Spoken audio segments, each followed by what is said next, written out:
Coming up tonight on Weather Underground, after blasting parts of the upper Midwest with blizzard conditions, Winter Storm Harold sweeps east across the Ohio Valley. Our meteorologist Mike Seidel is live in Ohio with the latest on the storm and the lake effect snow behind it that's on the way. And as that holiday storm moves east through Christmas, the Grinch will bring strong winds, flooding rain and snow, even severe weather along with it. We'll time your cities out for you, including the unthinkable threat of power outages for Christmas. Also, for the holiday, if you haven't heard by now, nature's Christmas gift of bone-chilling temperatures for millions of you by the time you wake up tomorrow. If you plan to spend time outdoors, you're going to have to bundle up. We'll time out where temperatures will suddenly drop 10, even 20 degrees, going as far south as Florida. And neither rain, wind, snow, or freezing temps will keep Santa from delivering your gifts. We're tracking his movements this Christmas Eve, keeping you posted as well. That and much more on Weather Underground. Love, love, love watching Santa. Well, hello, welcome into Weather Underground. Happy Christmas Eve to you. I'm Alex Wilson. And I'm Mark Elliot. And Santa's got some tough weather to kind of trudge through tonight, Alex. We've got some wind to deal with, maybe a lot of wind to deal with, a little bit of snow, some severe storms as well. So we want to start with that, bringing in storm specialist Carl Parker with the latest. Yeah, we're looking at a really vigorous front now coming across the southeast, and a lot of warm air now in the southeast and plenty of wind shear. So that is fueling this severe threat. Here now look at the southeast with the temperatures overlaid there. So you see that warm air, the temps in the 60s and the 70s out ahead of that big massive rain that is coming through. And there are severe storms right now. We've had a bunch of tornado warnings in North Carolina so far this afternoon. None right now. There is a severe thunderstorm warning in northern Florida near Lake City. That'll eventually take aim on Jacksonville and Brunswick, so heads up on that. Could be some gusty winds along with that. That's moving east now 45. These cells in North Carolina being warned for possible damaging wind. Also, they have a tornado possible tag. So it's a severe thunderstorm warning with a tornado possible tag because there is so much low-level shear in the atmosphere. These are all moving northeast about 45, 50 miles per hour. So right now, primarily a damaging wind threat, but heads up, these could turn into tornado warnings at any time. Another warning there near Greenville, another one just north of Rocky Mount. So when you look at the environment right now, we've got this incredibly strong low-level jet. Those winds in blue there are winds at about a mile up in the atmosphere, coming out of the south at about 65 to 70 miles per hour. And then you see the surface winds coming out of the southeast. So there's some turning of the wind and a huge difference in the speed of the wind from the surface up to 5,000 feet. That creates the spin that eventually gets into these storms. That's why there is a tornado watch in effect in eastern parts of North Carolina and eastern South Carolina. That is going until 10 o'clock tonight. And we do think that there's a pretty high chance for tornadoes primarily in the eastern part of North Carolina. 4 out of 10 on the Torcon in eastern North Carolina. So here's the model forecast, and you notice these individual cells. That's what we're going to be watching for, these discrete cells, because they're more likely to take on that rotation that exists in the broader environment. And so you see these individual cells here making their way up towards the sounds as well as the Outer Banks, but there's a big conglomeration of rain, and so as more of that merges together, it becomes a little bit more difficult for them to rotate, but certainly not impossible. Then you see another area with individual cells embedded within the line, Raleigh down to Charleston. That's going to be coming through as well. So, Alex, a couple of areas that we're going to need to watch over the next several hours here, and of course, we're going to be keeping a close eye on it. Over to you. All right, Carl, thanks so much. Winter Storm Harold still on the move. One of its greatest challenges, the low visibilities. Watch that truck just disappear. Even the sign gets tough. You can't read it, right? This is Moorhead, Minnesota yesterday. Snow and blowing snow brought visibility down to nothing in spots, and officials in South Dakota actually closed stretches of highway because of crashes and poor visibility at times. Well, now Cleveland among the places Winter Storm Harold is targeting. You are under a winter storm warning until Saturday morning, but boy, doesn't it add to the festive feel, right? 25 degrees, winds 7 miles an hour, and snow on the ground. So looking good for that white Christmas in Columbus, Cleveland. It is snowing in Columbus as well as Cleveland. Eastern parts of Kentucky getting in on some healthy snow right now. Eastern Tennessee as well, and even Huntington, West Virginia. Right here, where Ohio, West Virginia, and Kentucky go together, getting some snow from Ashland to Ironton to Huntington at this point. And we've even seen some of that snow creep into parts of northwest Pennsylvania, around Erie, Other areas, Pittsburgh for one, will be getting in on that snow soon enough. Knoxville, you're at 30 with moderate to heavy snow showers right now. Even the Atlanta metro area, you can see some of those snowflakes sneaking in locally, mixed in with rain at times, even a few sleet pellets. But now we end with a few passing snow showers. Mark? And we want to bring in our own Mike Seidel. He's about 30 miles northeast of Cleveland in the town of Painesville. Mike, we've been watching the snow globe filling in for you through the afternoon hours. Yes, indeed. Christmas Eve. Merry Christmas. Happy holidays, everybody, from yours truly, the whole Weather Channel staff. We're out here in Painesville, about 30 miles northeast of downtown Cleveland. This is out in the snow belts. These areas, some of these areas get as much as, on average, 100 inches of snow a year. And what timing? This morning it was gray, it was overcast, it was depressing. The ground was bare, it was 50 degrees. And look at the turnaround, as Mark said, a snow globe. And we're here at the Moreau residence. We've got Brendan, we've got Stacy, and we've got Scarlett. Thanks for joining us. Thank you for having us. It's a great evening, isn't it? It is. It is. Oh my Quite gosh, chilly. Christmas Eve. Are you excited, Scarlett, for Santa? I don't know. You don't know? Yes, you are. Oh, come on. Okay, let's talk about your decorations. And the key is this toy sign. There's a great backstory because I saw that, and that looks familiar. Tell us, Brendan, how you came upon that sign. Well, I was leaving work one day, and it was at a local Toys R Us, and they were taking down the sign. Right. And they said, and I asked them, what are you going to do with it? They said, hey, we're just going to throw it out. And I said, that'd be a good Christmas decoration for me. No kidding. So, you know, me and my buddy, we loaded them up into some trucks and took them home, and I got them all lit up for this holiday season. So you got the toys, and your buddy got the R Us. Yes. Now, yes, is he using the R Us in his front yard? Not this year. He's still trying to figure out what he's going to do with them this year.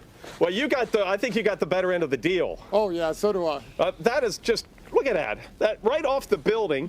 I had no idea, so they were just going to throw it in the dumpster. Exactly, exactly. It looks great, and it was easy to wire up, plug in? Yeah. Oh, yeah, we just put an outlet on the plug, and it started right up. Wow. And you've got some really cool decorations. You got the candy canes, and I really like the awning feature over the driveway and the sidewalk. Now, you've been here 4 years, you said. You've been adding decorations as the years have gone by? Oh, yeah, Yeah. we've been adding multiple decorations every year. We figured with the way 2020 went, we wanted to go big this year Yeah. and put out everything we own just to bring some joy to everybody this time of year. Well, So, fortunately, with these LEDs, they don't burn a lot of juice, no. your No. electric bill. And when did you start decorating? November 1st, Wow. And right after Halloween. And when did you turn them on for the first time?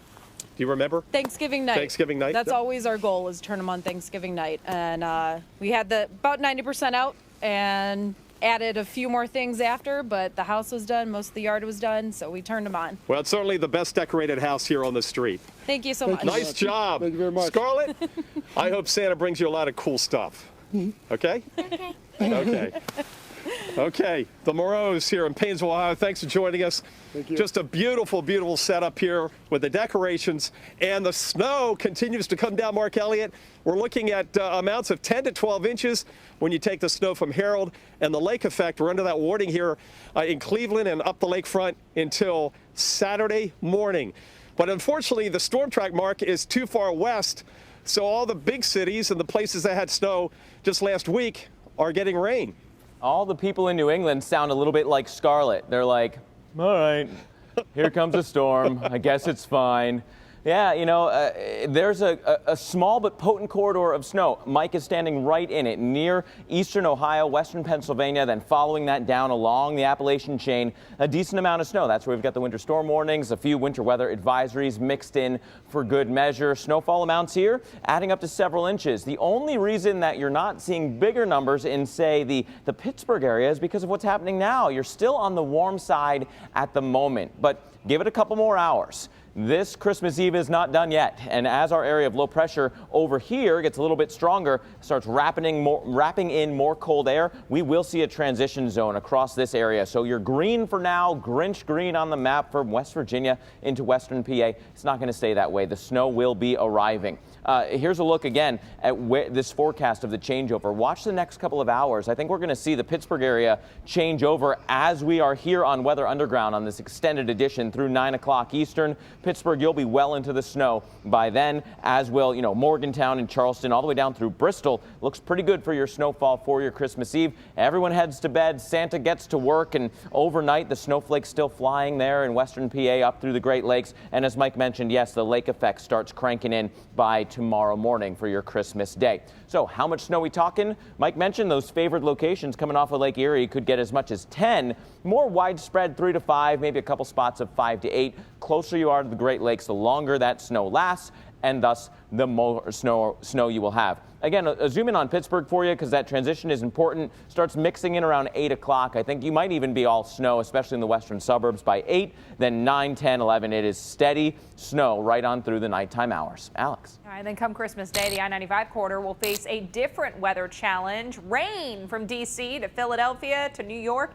even up into the Boston area. Some of these towns in the region, though, saw some really heavy snow last week from Winter Storm Gale. Snow still on the ground, so we've got a lot of water. Unfortunately, now we're going to add rain. We're going to melt snow. We've been melting snow, so we have to watch for the possibility of some flooding issues. There's that flooding rain in the warmer air, so temperatures still mild across sections of the east, whereas we have the snow where that colder air has already settled in, and you can see that taking over across parts of Kentucky, Ohio, and western PA.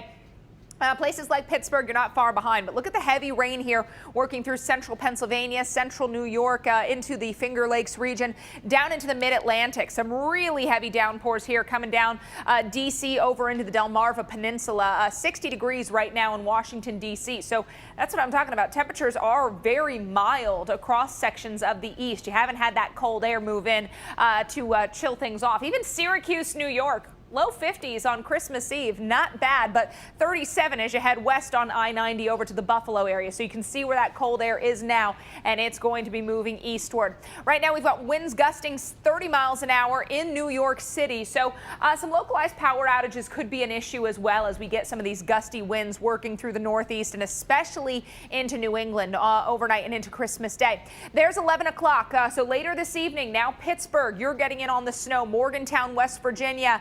Extreme western sections of Maryland, places like Friendsville, you guys are going to see the snow change over. Cumberland, Maryland, I think by the time we get into the early morning hours, you'll see a few snowflakes to end, but a lot of the rain will be focused up into sections of New England on Christmas Day with some lake effect snow across western New York, western PA, and parts of Ohio, like where we find our own Mike Seidel. I mentioned that flash flooding risk, likelihood of flash flooding from parts of southern Vermont up through Maine. Possibility, though, Hartford, Providence, Boston, Portland, even up towards Bangor. So plenty of communities could be dealing with the flash flooding. And of course, the wind could lead to some power outages. Melting snow could also make for more flooding in terms of river flooding in addition to the flash flooding. So please keep that in mind. There a look at your flood alerts, flash flood watches, and flood watches in play from the Mid-Atlantic up to New England, Mark. And so, Alex, we have to watch the New York City area and really much of New England as we've been talking about that chance for some less than stellar, we'll put it that way, Christmas Day weather. The tree looks great right now. Rockefeller Center, not too bad. They've been doing social distancing for the ice skating rink. Kind of tough to keep ice on the rink right now. It is 50 degrees in New York City, which is impressive by a Christmas Eve standards, let me tell you. But things are about to change. Notice that wind direction now coming out of the northwest and gusting close to 30. So that cold air is starting to blow on into the New York City area. And so, yes, you've had a couple of showers go through, but I think we're going to switch over to some steadier rain as our front is knocking on the doorstep. So sooner rather than later, the heavy rain moves in. It will happen tonight. Steady rain moves in. Here's the New York metro area, all of Jersey, continuing down Long Island. There's no escaping it, right? It is going to be a soggy Christmas Eve. Santa's going to be trucking through that heavy rain. Still raining all the way through your Christmas morning. Opening presents, raining. No white Christmas dreams coming true for your Christmas morning here in the New York City area. It does not end until, say, 5 o'clock or so. It tapers off to some showers, and then that'll finally be the end of it. Look at these temperatures, though. You're starting off midnight high temps in New York City, 61 degrees, 62 or so through the overnight hours, then falling fast through the rest of your Christmas day. We can also look at Boston. Boston will have your heavy rain coming in through the overnight as well. It'll be raining through much of your Christmas day. The cold air by the end of the day as well. Alex. Coming up on Weather Underground, areas in the southeast waking up to temperatures in the 20s Christmas morning. So look for scarves, gloves, and a warm coat under the tree. We're going to show you where you will need to bundle up if you plan to be outdoors. And Santa's reindeer gearing up for the big night. Up next, we are tracking Santa as he makes his travels across the globe. We'll also let you know if he could run into any rain delays. Speaking of rain, we've got plenty of it. And kids, if you're watching, don't worry. Santa does not get delayed by rain, so no problem there. But we got some big thunderstorms rolling through parts of North Florida, South Georgia. In fact, right along the state line, a severe thunderstorm warning in effect. Columbia, Eccles, Hamilton are counties in that warning. Watching for gusty winds, strong winds, and heavy rain right along I-10. And that continues down into Dixie County here towards the Big Bend of Florida. We're back right after this.